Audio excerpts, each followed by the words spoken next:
इटा 1985 मसीह रथयात्रा चली आसुचे आई मंदिर प्रत्येक दिन अन्न भोग चलीचे अन्न भोग सहित 12 मास की 13 पर्व जहाँ होचे से सब पर्व पालित करा जाउचे आमे सदा सर्वदा पुरी श्रीमंदिर के अनुकरण करी आमे से मंदिर टा परिचालना करी आसुचु और इनर जहाँ अच्छे तार माने किंवदंती गुड़ाक संपूर्ण गाइडलाइन आगे चलीचे भारत सरकार बा ओडिशा सरकार गाइडलाइन आगे आमे चलीचु आउ भगवान नीतिकांति प्रातः 6 आरंभ हो संध्या 7 पर्यंत होचे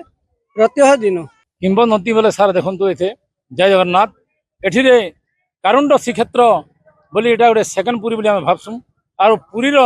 2 दिन जेन पालित रथयात्रा हुए से पुरी रथयात्रा को लेकर आमर 1985 साल गोटे आम आगर अच्छे विष्णुमन दास से रथ निर्माण कर घिचाटना करते से मंदिर बड़ बड़ मंदिर अच्छा से मंदिर 3टी जाक मंदिर से अच्छी जगन्नाथ बलभद्र सुभद्रा से मंदिर ठारू वर्तमान मौसी मंदिर पर्यंत प्राय 2 किलोमीटर हम से जगह आम रथ चले प्रति वर्ष 2 दिन धरी रथ चले एवं बाहुड़ा 2 दिन धरी चले गोटे दिन सुनावेश हुए आ गोटे दिन आम गुंडीचा यात्रा बाहुड़ा यात्रा हुए पालित हुए यहाँ हूँ आज्ञा कारुंड श्रीक्षेत्र कुबेरपुरी जहाँकि आमर द्वितीय पुरी बोली कहुचे कलाहांडी रे प्रथम रथ यात्रा जेनटा कि आमर 3टी रथ होचे आ लक्षाधिक भक्त होचन इठी इतार विशेषत्व है पाखर बलांगीर आमर बौद्ध भवानीपाटना